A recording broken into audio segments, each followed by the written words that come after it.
Olá a todos, eu sou o Divo Augusto Cavadas, procurador do município de Goiânia e advogado e parecerista nas áreas de direito agrário, direito econômico e direito marítimo. Estamos aqui no Saber Direito Responde, acerca do nosso curso, cuja temática foi a de Fundamentos e Prática do Direito Agrário. Estamos aqui com os estudantes Mike, Daniel e Diego e certamente, creio eu, eles estão ávidos para formular diversas perguntas acerca dos temas tratados durante o nosso curso. Então, vamos começar a responder às referidas perguntas. Explique o princípio da primazia do interesse coletivo. Excelente pergunta, caro Mike. O princípio da primazia do interesse coletivo é um dos princípios informativos da nossa disciplina, um dos princípios informativos do direito agrário. E ele lida muito, esse princípio da primazia do interesse coletivo, com os aspectos inerentes ao modo de produção econômica ligado à social-democracia, modo de produção econômica socialista da modalidade social-democracia. Ao longo de muitos anos, o Estado brasileiro adotou um modelo político e econômico social-democrata de forte intervenção do Estado na economia e na propriedade. Nesse sentido, caro aluno, o princípio da primazia do interesse coletivo, ele se relaciona no que tange à nossa disciplina, que é o direito agrário, principalmente com a temática da desapropriação por interesse social para fins de reforma agrária. O próprio programa de reforma agrária brasileiro é fundamentado eminentemente no princípio da primazia do interesse coletivo. Basicamente, e sendo bem falando na linguagem comum para que você possa compreender, o princípio da primazia do interesse coletivo prevê que a coletividade desprovida do acesso à terra terá prioridade no nosso programa brasileiro de reforma agrária.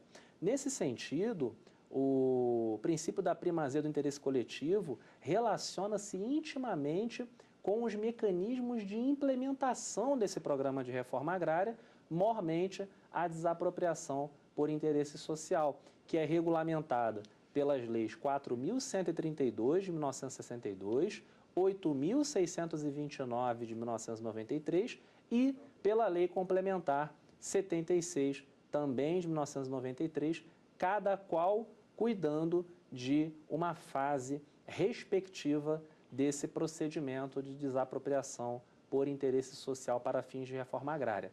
Lembrando-se sempre o seguinte, que esse princípio da primazia do interesse coletivo tem uma relação muito forte com um outro princípio ligado ao direito administrativo, que é o chamado princípio da prevalência do interesse público sobre o interesse privado, denominado por uma doutrina mais tradicional de princípio da supremacia do interesse público sobre o interesse privado. Porém, para fins de melhor didática no nosso curso, opto pela denominação conferida pelo saudoso professor Diogo de Figueiredo Moreira Neto, princípio da prevalência do interesse público sobre o interesse privado.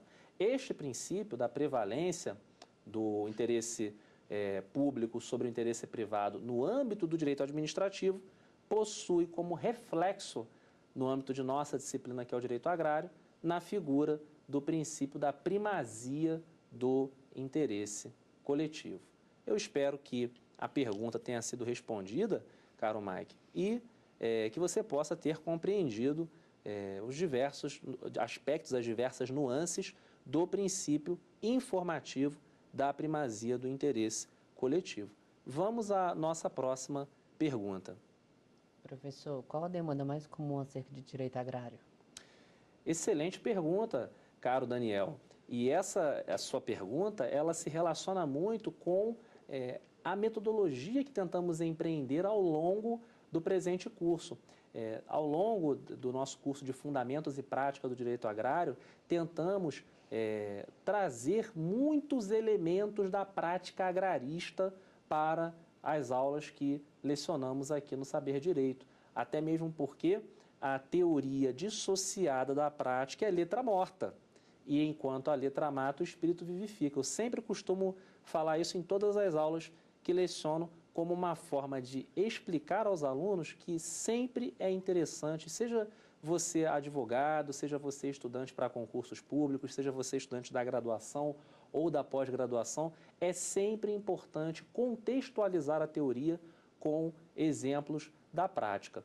Nesse sentido, caro aluno, a demanda que eu particularmente visualizo com mais frequência no âmbito do direito agrário é justamente a defesa nas desapropriações por interesse coletivo, por interesse social para fins de reforma agrária, né? A desapropriação por interesse social para fins de reforma agrária e a atuação do advogado, principalmente do advogado do proprietário daquele imóvel que será expropriado pelo poder público, é muito significativa na nossa disciplina. Não obstante a grande visualização que tenho na prática da nossa disciplina no que tange a desapropriação por interesse social, também é possível afirmar que uma das demandas mais visualizadas na prática também diz respeito aos contratos agrários.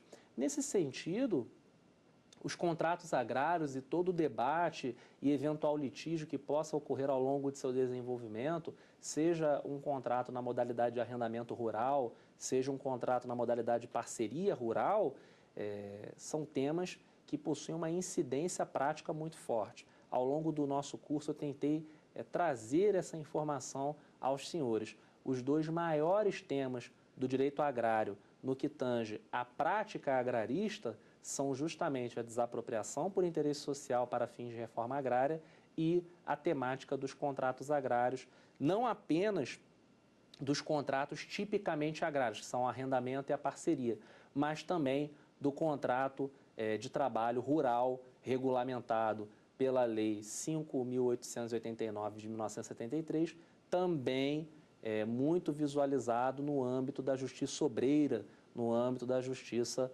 do trabalho. Espero que a pergunta tenha sido solucionada, que a dúvida tenha sido respondida, caro aluno, e principalmente nesse aspecto. Os dois principais temas que eu particularmente visualizo na prática são a desapropriação por interesse social e litígios que envolvam a temática dos contratos agrários. Tá certo? Bom, vamos então à próxima pergunta.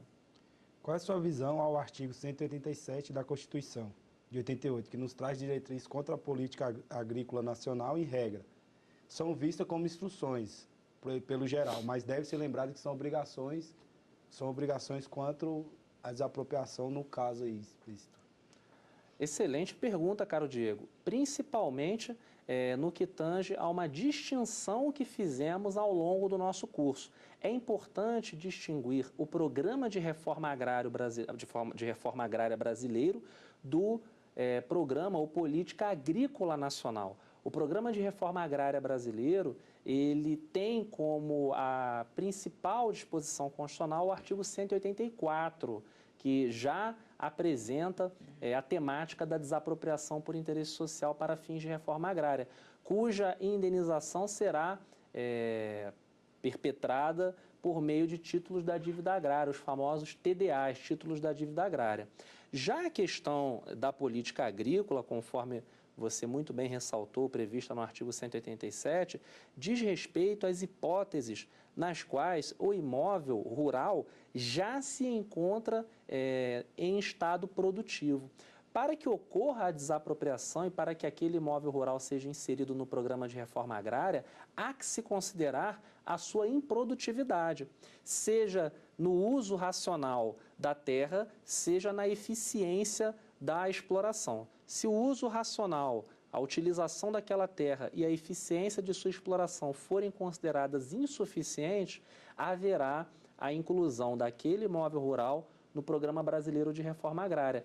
Já a Política Agrícola Nacional, que é a disposta no artigo 187, ela é um instituto dissociado, embora mantenha relações, mas é diferenciado com relação ao Programa Brasileiro de Reforma Agrária. A política agrícola, caro Diego, ela visa a promover o escoamento da produção, principalmente a proporcionar o escoamento da produção de imóveis que já ultrapassaram esse debate se são produtivos ou improdutivos. Não, eles já são produtivos, eles já possuem uma produção de gêneros significativa e a partir de agora nós temos que debater de que forma essa produção será escoada. A partir daí, nos valemos das diretrizes trazidas pela Política Agrícola Nacional, que embora tenham esse nome, diretrizes, conforme previsão no artigo 187, possui uma regulamentação devida no Estatuto da Terra, na nossa Lei 4.504 de 1964. Nesse sentido, há que se dissociar. E aí eu peço que você, caro aluno e cara aluna que está assistindo ao nosso programa nesse momento, dissocie o Programa Nacional, o Programa de Reforma Agrária brasileiro da Política Agrícola Nacional. Programa de Reforma Agrária brasileiro ligado a propriedades que supostamente, isso vai ser constatado ao longo do procedimento de desapropriação por interesse social, propriedades pretensamente improdutivas. Já a Política Agrícola Nacional, aquela propriedade, aquele imóvel rural é produtivo e o debate, a grande questão é como irei escoar aquela produção, considerando sempre que o objetivo final, a finalidade da política nacional, da política agrícola nacional e também do Programa Brasileiro de Reforma Agrária é promover a chamada economia rural parcelária. É o grande objetivo do direito agrário, promover a chamada economia rural parcelária, dar a cada um o que é seu, dar a cada um pedaço de terra para que nele se possa cultivar ou pastorear ou empreender determinada cultura agrícola. Pedaço de terra este que deve ser produtivo. E quando entramos no debate que envolve a política agrícola. Como promover o abastecimento dos grandes centros urbanos e o escoamento daquela mercadoria, daquele gênero, para fins de exportação. Bom, então no próximo bloco iremos continuar a responder às dúvidas dos alunos que foram convidados aqui para solucionar determinados conflitos, determinadas dúvidas que certamente existem tanto para eles quanto para vocês que estão nos assistindo. Um forte abraço e até o próximo bloco.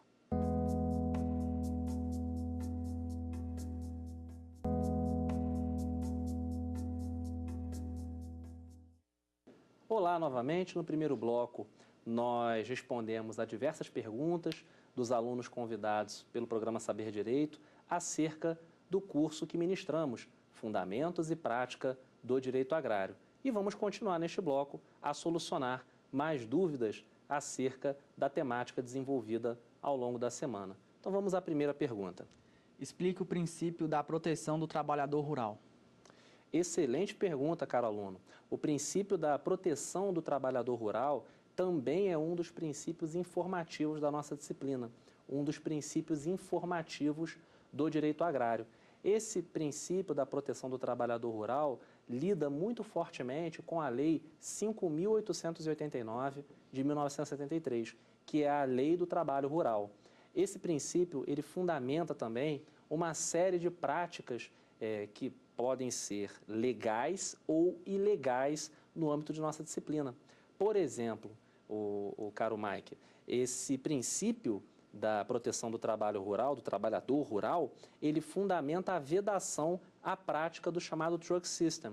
O Truck System, como nós pudemos ter a oportunidade de conversar a respeito ao longo de nosso curso, diz muito acerca de um vício cometido em contratos agrários, seja um contrato de parceria, principalmente um contrato de parceria rural, mas também um contrato de trabalho rural. Quando há esse vício, e um dos vícios que ocorrem nos contratos agrários e nos contratos de trabalho rural é o vício do chamado Truck System, esse vício e a vedação e a repressão a esse vício é fundamentada no princípio informativo da proteção ao trabalhador rural. A fim de que vocês possam compreender melhor o que é o Truck System, recordo-vos da aula que demos acerca dos contratos agrários, principalmente quando estudamos a vedação prevista na Lei 4.504 de 1964, que é o nosso Estatuto da Terra, e também na vedação prevista no Decreto 59566 de 1966, que regulamenta a temática dos contratos agrários no âmbito da nossa disciplina e no âmbito do Estatuto da Terra. O Truck System nada mais é do que vincular um contrato de trabalho rural ou um contrato agrário, normalmente um contrato de parceria rural, à compra de gêneros em estabelecimento mantido exclusivamente pelo proprietário do imóvel rural. Geralmente isso ocorre em propriedades agrárias mais isoladas, onde não há um núcleo urbano próximo, ou onde não há um núcleo de comércio próximo. Se o proprietário daquele imóvel rural mantém armazém, mas obriga o trabalhador rural, ou o parceiro, ou mesmo o arrendatário daquele imóvel rural a adquirir gêneros de qualquer espécie em armazém mantido exclusivamente pelo proprietário do imóvel rural, essa cláusula ela é considerada uma cláusula inválida em um contrato agrário e, por via de consequência, pode proporcionar a figura do Truck System, que é o endividamento por parte do trabalhador rural ou por parte do parceiro ou arrendatário agrário, e esse endividamento ele é suprido pelo trabalho forçado, por vezes, ou trabalho gratuito daquele indivíduo para o proprietário do imóvel rural. Nada mais é do que a redução daquele indivíduo, seja trabalhador rural, seja parceiro, seja arrendatário, a redução dele a uma condição análoga à de escravo. Crime, delito, fato típico, ilícito e culpável, previsto no artigo 149 do Código Penal, ok? Eu espero que com isso a pergunta tenha sido respondida. O princípio da proteção ao trabalhador rural é, por vezes, autoelucidativo, mas as suas consequências e os seus reflexos no âmbito do direito agrário muitas das vezes não são devidamente considerados, mas eu trago para você dois reflexos desse princípio na nossa disciplina, que é a fundamentação da Lei 5.889 de 1973, Lei do Trabalho Rural, que também possui reflexos no direito do trabalho, e a vedação e repressão ao chamado Truck System, que nada mais é do que uma modalidade de redução à condição análoga de escravo daquele trabalhador rural, parceiro ou arrendatário, tá certo? Então, vamos à nossa próxima pergunta. Professor, qual a diferença entre arrendamento rural e parceria rural? Excelente pergunta, caro Daniel. A diferença entre o arrendamento e a parceria rural, e essas duas modalidades de contratos agrários possuem, por sua vez, várias subdivisões, principalmente a parceria rural pode ser subdividida em parceria agrícola, parceria pecuária, parceria agroindustrial, parceria extrativista, isso tudo previsto no Estatuto da Terra e principalmente no Decreto 59566, 59.566 de 1966, que é um decreto regulamentador do Estatuto da Terra no que tange aos contratos agrários, a disciplina dos contratos agrários. Basta para que você diferencie o contrato de arrendamento do contrato de parceria da mesma forma que você diferenciaria o uso daquela terra, se um uso global ou um uso específico. Nesse sentido, caro aluno, o contrato de arrendamento rural, ele lida com o uso e gozo globais daquele imóvel rural. Aquele imóvel rural, ele passa a ser arrendado, por assim dizer, ao arrendatário, da mesma forma, de forma semelhante, eu não diria idêntica, porque são disciplinas distintas, mas para que você compreenda melhor, tenha uma apreensão melhor do conhecimento, pense no arrendamento rural da mesma forma que você pensaria em um contrato de locação urbana, por exemplo. Um contrato de locação que, por sua vez, é regulamentado pela Lei 8.245 de 1991, lida com uma outra espécie contratual, mas de nuances muito assemelhadas às do arrendamento rural. A única grande distinção do arrendamento rural para a locação é que no arrendamento rural há a destinação econômica daquele imóvel rural. O contrato de arrendamento, ele promove não apenas a ocupação e o uso daquele imóvel, mas também o gozo, a fruição dos bens produzidos naquele imóvel rural. A destinação econômica do imóvel rural está inserida no contexto do contrato de arrendamento. É diferente do que ocorre num contrato de parceria rural. Num contrato de parceria rural, ocorre o uso específico daquele bem, não necessariamente de todo o bem, de todo o imóvel rural. e não necessariamente um uso global daquele imóvel rural, mas sim um uso específico para a realização de uma cultura agrícola ou para a criação de reses de determinado animal, de determinado rebanho.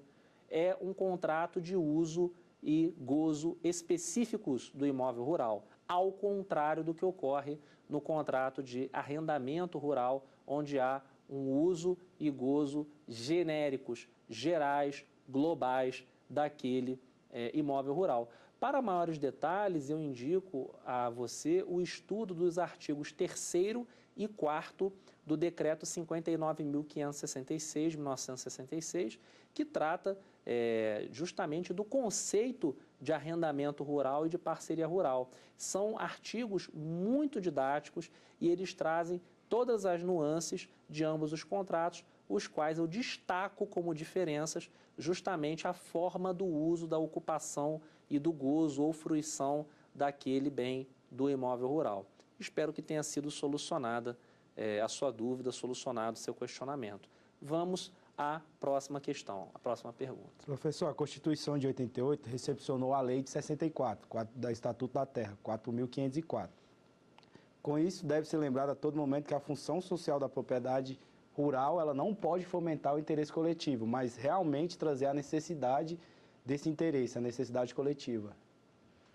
Interessante a pergunta.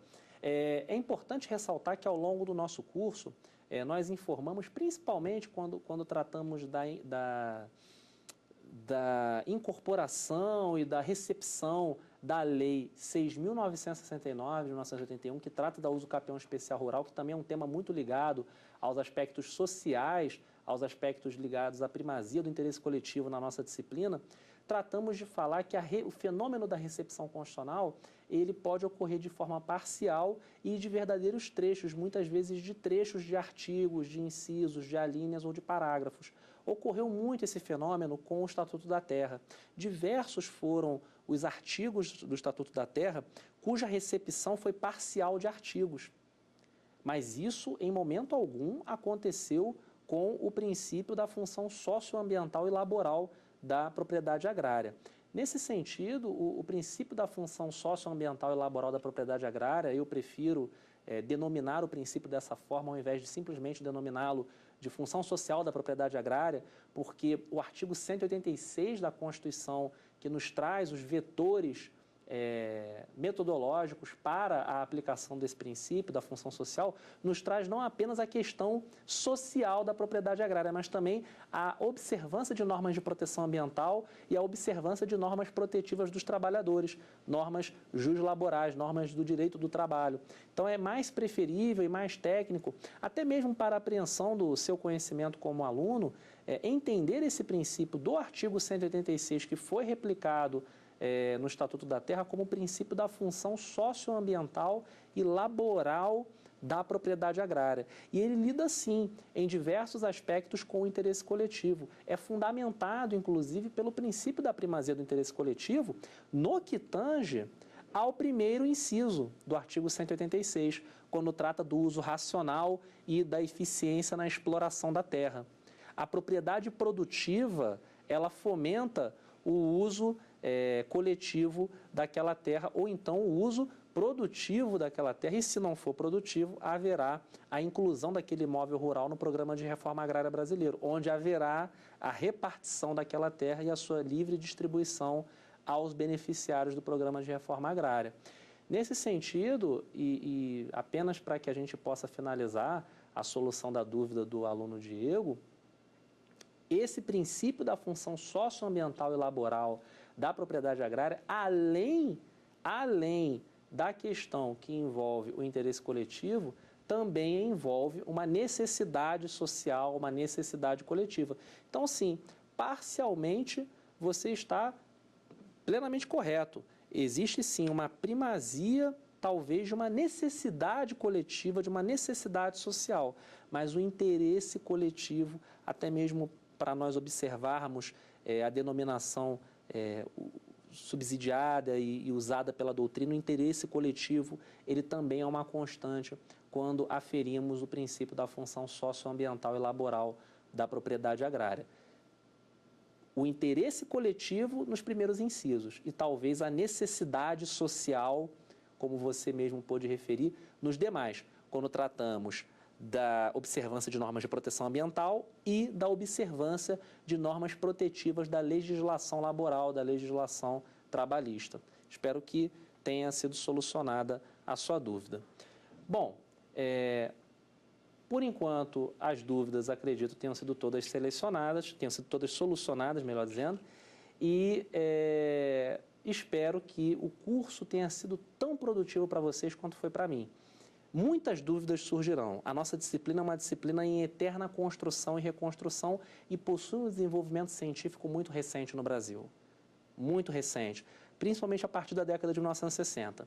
Então, muitas serão as dúvidas que já existem e que surgirão ao longo do tempo. E o objetivo desse curso foi trazer justamente os fundamentos, a síntese, a introdução a essa disciplina tão rica em conteúdo e que certamente possui um apelo econômico e também social muito evidente e muito forte. Então, eu espero que para vocês o curso tenha sido tão proveitoso quanto foi para mim. Um forte abraço e até a próxima.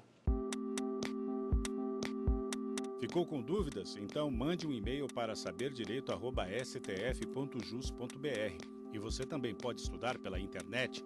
Basta acessar o site tvjustiça.jus.br.